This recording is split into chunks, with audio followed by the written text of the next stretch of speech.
This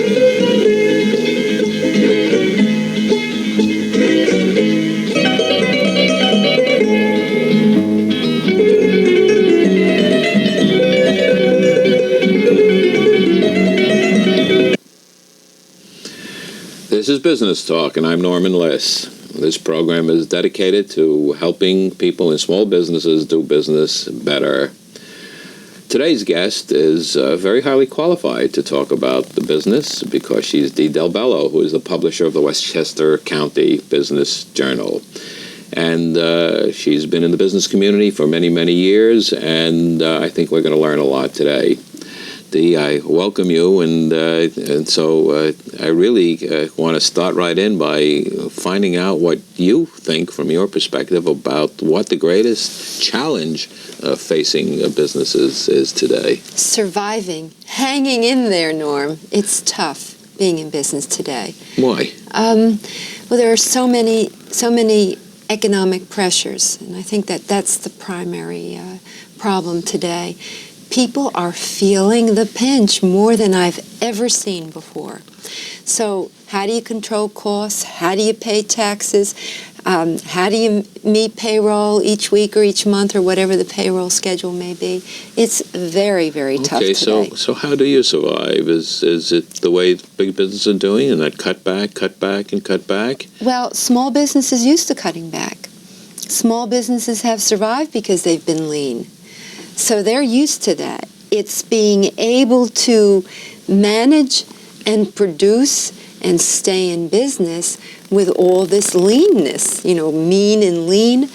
That's very tough. I know a lot of people are staying lean by using outside sources rather than having an ongoing payroll, which has to be maintained even when there are valleys, when the income isn't there. Yes, that's one of the means, contractual work, and that's putting a lot of other people in business, and that's building up your home businesses.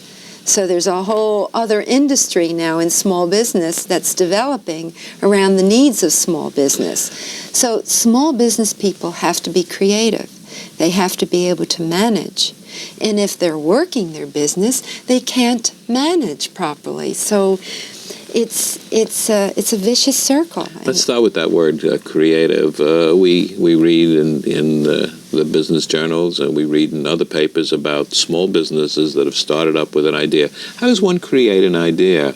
How does one start from nowhere, whether someone has been working for a large company, has been affected by the cutbacks, or decided they had enough, and they want to start a new business? Where do the ideas come from? Well, I think that if people are inclined to become entrepreneurs or to start their own businesses, they have too many ideas. So it's not the idea of getting an idea or finding the idea. It's the idea of being able to focus on the idea that is going to make it. So I think that the key is focusing on the right idea. Your entrepreneurs are extremely creative. They're jam-packed full of all sorts of ideas. Are they also impractical? Many of them, and that's what they have to discern. Which one of my ideas is really going to make it? Where is there a niche? Which one is pragmatic? Which one makes economic sense, financial sense? Which one can I do? Which one do I have the most expertise in?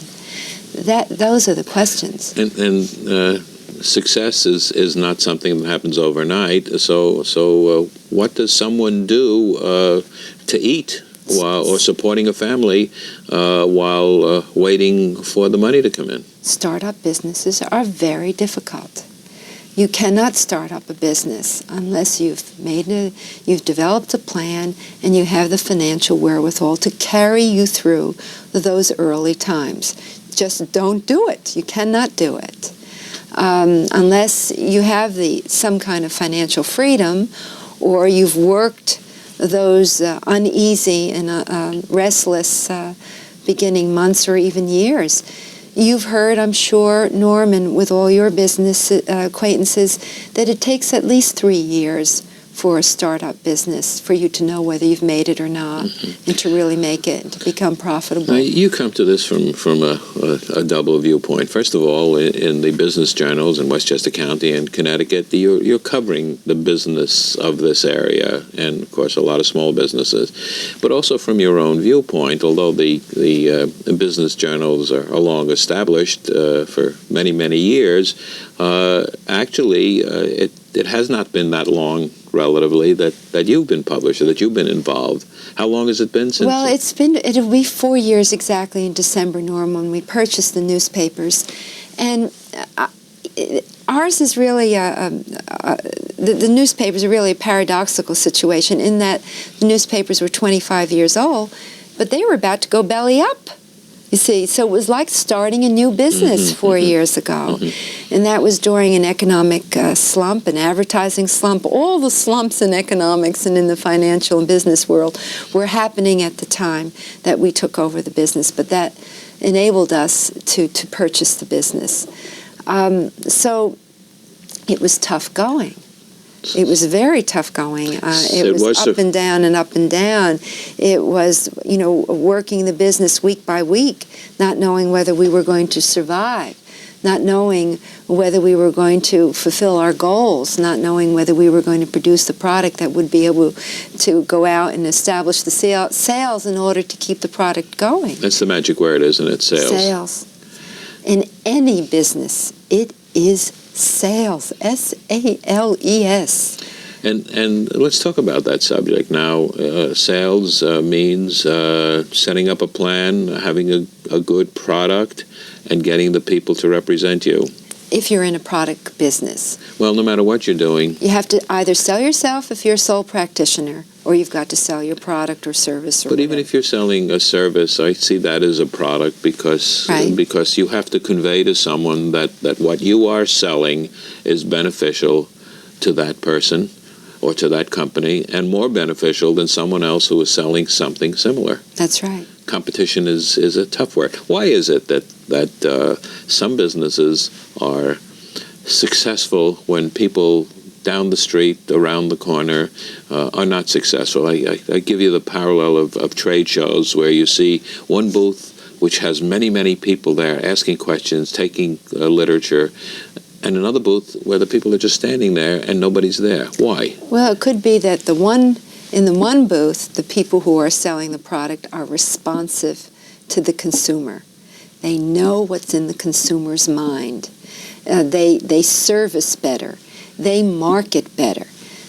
The other booth may just be, have a take it or leave it attitude. Here's my product, take it or leave it.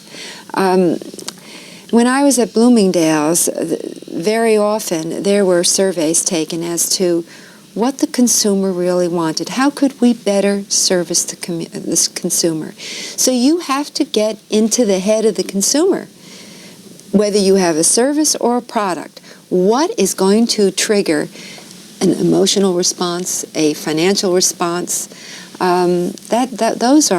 Those are some of the key. You mentioned Bloomingdale's. You were there for how long? In what capacity? Close to 10 years. In what capacity? I was regional PR director. So I was in the support services more than I was in the actual merchandising.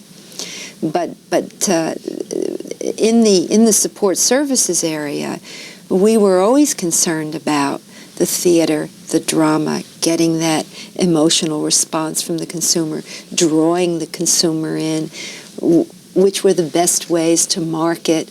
And that carries over into every field, every profession. I value your perspective, not only because of your business journals experience and your Bloomingdale experience, but to the fact that your husband has been involved with this area for a long, long time in New York State. He was mayor of Yonkers. He was Westchester County executive, lieutenant governor. Yes. And so you have seen the changes that have taken place over a long time from many viewpoints. Yes. And you've been part of this community for a long time, as I know, and many of our viewers know.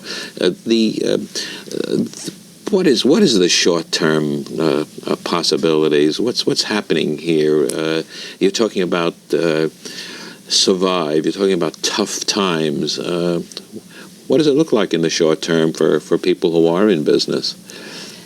Continuing tough times, a lot more competition. The environment has changed. You talk about public service. Public service is different today than it was 20 years ago. In what way? It's more of a business today. You know, people in public service, it's become a profession. It should not be. It should not be a business. Public service is just that, is to serve the people.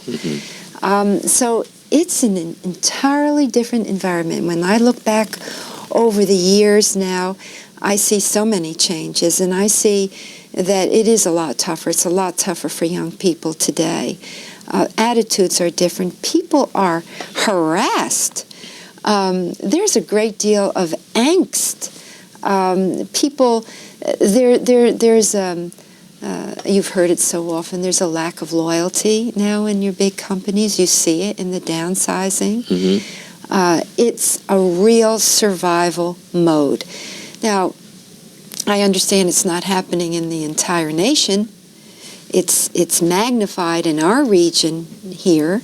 There are comebacks in the Midwest and the Southeast and so on. But we're still feeling very much of a pinch here. No, from your perspective at the Westchester County Business Journal, you're certainly right in the middle of what is happening in the community. You've talked about your business, this publication, having its ups and its downs and survival and all.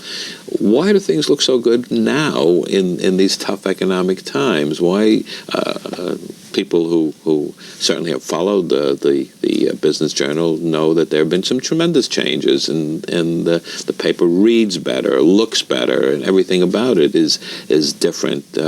Keeping up with the times, I suppose, is really what. But why are things looking so good for you now? Well, I think with every business and every entrepreneur, one of the challenges is to find the right people. So you've got to get people on board in your business who know more than you do or have expertise in areas that you do not have expertise in. You have to manage and structure.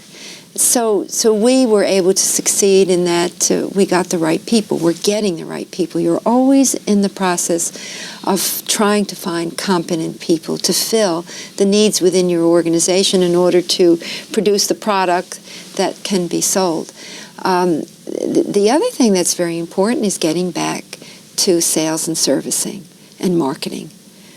You have to be able to have plans for each of those segments and make it all work within a master plan.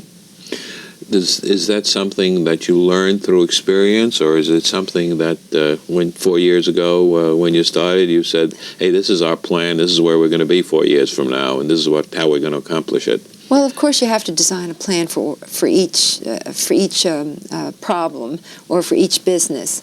I learned from the master, and that was Marvin Traub at Bloomingdale's. He was a master merchant. He was a master motivator. He was a master creator. He was as creative as you could possibly be. And in addition to that, he had this tremendous business acumen. So I learned from the master, and those are the ingredients. You must be able to motivate. You must be able to identify the right people. You've got to be able to market. You've got to stay on top of every problem. And I learned from a consultant that we pulled in at one time when we took over the newspapers, and I shouldn't even be saying the word problem. It is not a problem. There are no problems in business. There are only opportunities.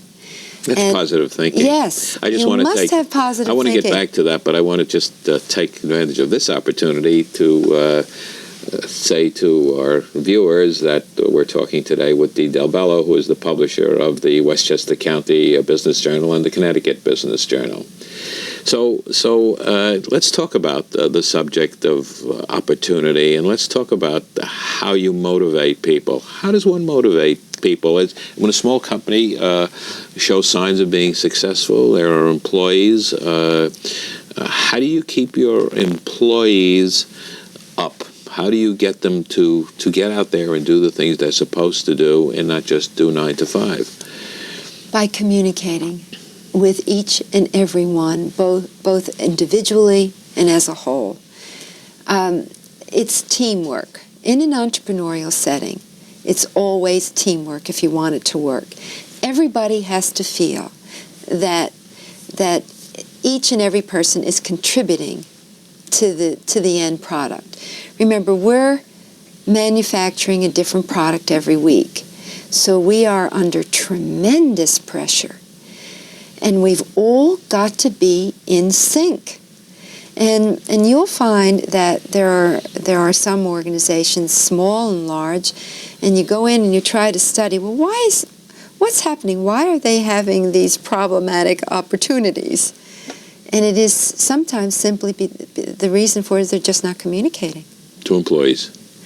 Employees not communicating with employees, employers not communicating with employees, department heads not communicating with staff people, not giving them the broad picture. You have to micromanage and macromanage. I have felt for a long time that there is an adversarial relationship between bosses and employees, and how does one overcome that? It doesn't have to be. It shouldn't be. Well, no, it depends on your style. The employee feels that the boss doesn't know anything, and the boss feels that the employee is not doing what he or she should be doing. That's the boss's fault.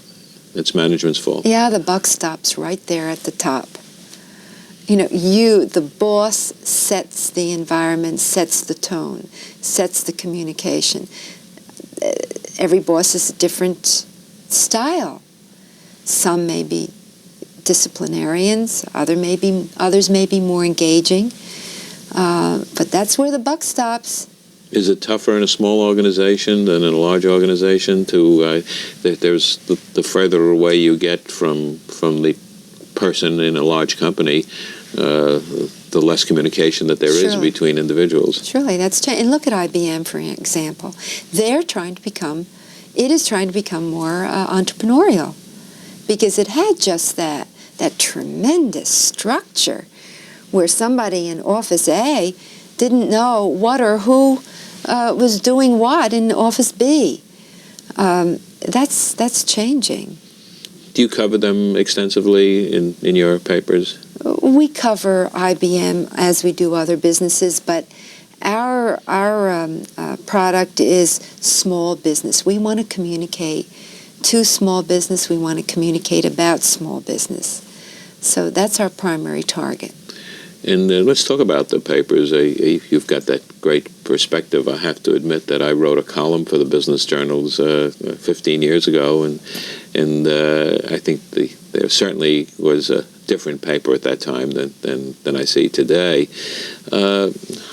What do you see as the thrust, and maybe we ought to get into the subject of how does a business person communicate with you? How do they get material to you so that they could get their message out and communicate to people? Well, that's part of the marketing challenge of every business person.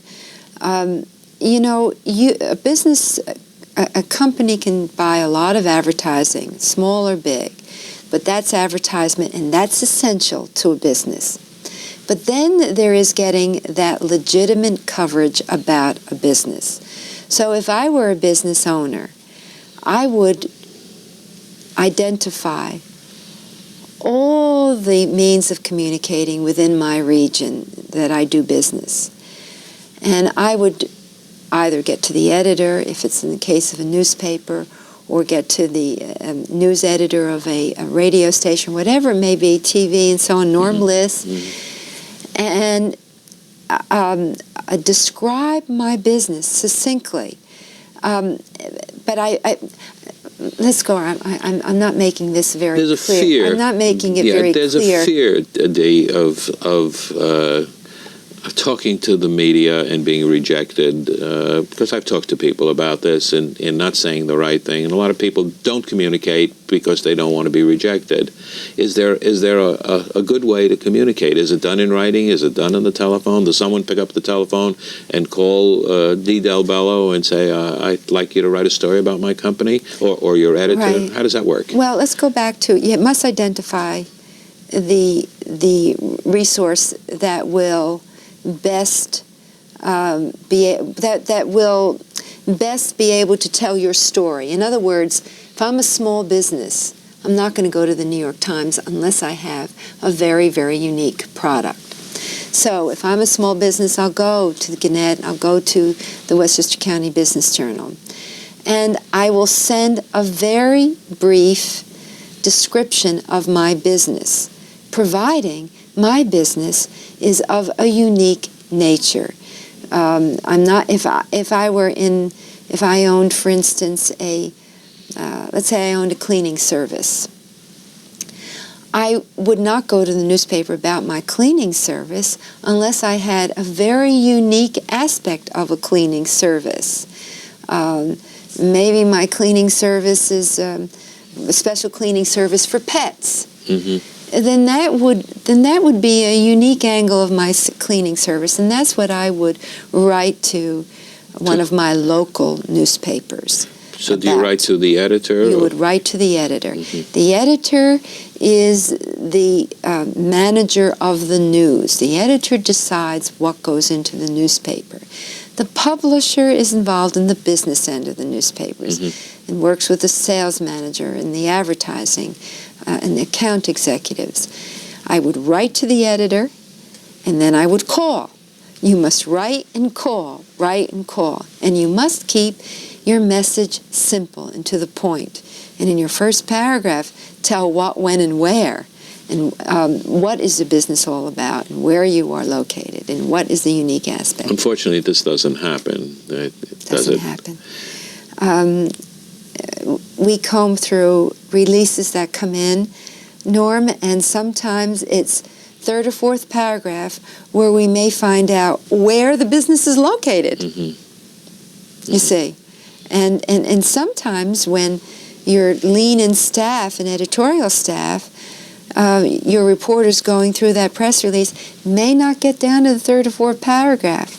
And that release may go into the waste paper basket simply because there isn't enough time to go through all the releases that come in and make the determination, hey, this is a real good business that we want to find some more information That's about. Something that I think is, you can say, of all media, and that is they have very large waste baskets. Yes. Because all of the wasted material that comes in and really doesn't capture the attention of the editor immediately. And I think you're pointing that out. That's a fact of life. I mean, particularly in your small community newspapers. That's a fact. You've got to get there right away in the beginning and grab the reader. The key things that you're saying here is send it to the editor, not the publisher. Say what you have to say right up front as quickly as possible to capture the attention and follow it up. A lot of people are afraid to do that, and I know that there seem to be some rules that say don't call, don't follow up, but I've heard differently. I've had other editors on this program who have indicated that follow-up is important. Extremely important. You cannot be afraid of the telephone. What has happened in terms of your coverage because of the changing times? Well, you mentioned that you wrote for the paper many years ago. We find that our paper has to be a resource for the readers. They have to feel that they're getting something out of the newspaper that will help them as an individual or business. Mm-hmm.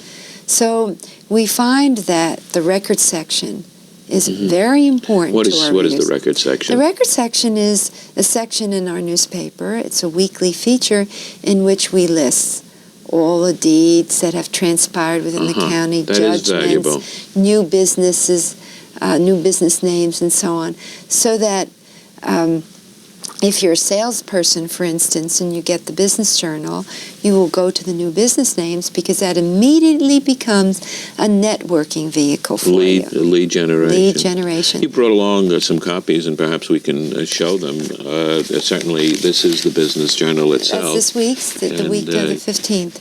This is the current issue of the business journal, and you've also mentioned that you're a service, and I know that I see that you brought along here some additional things on similarly business how-tos, special sections that you put out. We do those on a monthly basis, and here again, they're on subject matters. That one's on health care, and they give us an opportunity to be able to cover a specific area in more depth than we can on just a weekly paper. So all of these special sections all relate. Of course, getting back to the business aspect of it, it also is a method of you marketing and selling and providing a vehicle through which around which advertising can be sold, which is we're getting back to being creative again in any business. It's interesting to have you here from both viewpoints as a representative of a medium of communication and also a person who has to communicate. Yes. In order, like all businesses and we would not be in business, Norm, if we couldn't sell the product. We have to sell. It's sales that keeps us alive. It's sales-driven, sales and circulation. And unfortunately, sometimes the purity, of the art is lost, but that's a fact. We must exist.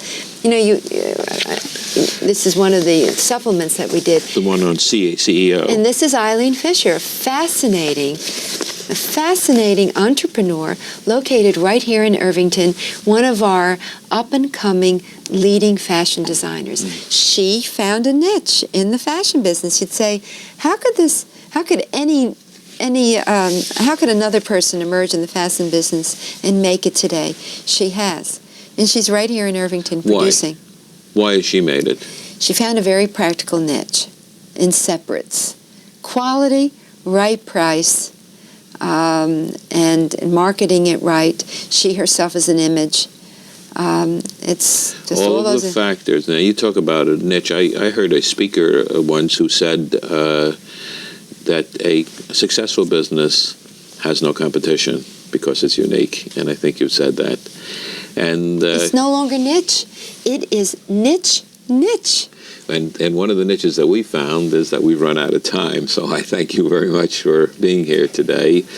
My guest today is Dee Delbello, who is the publisher of the Westchester County Business Journal and the Connecticut Business Journal, and we've been discussing the changing environment for business.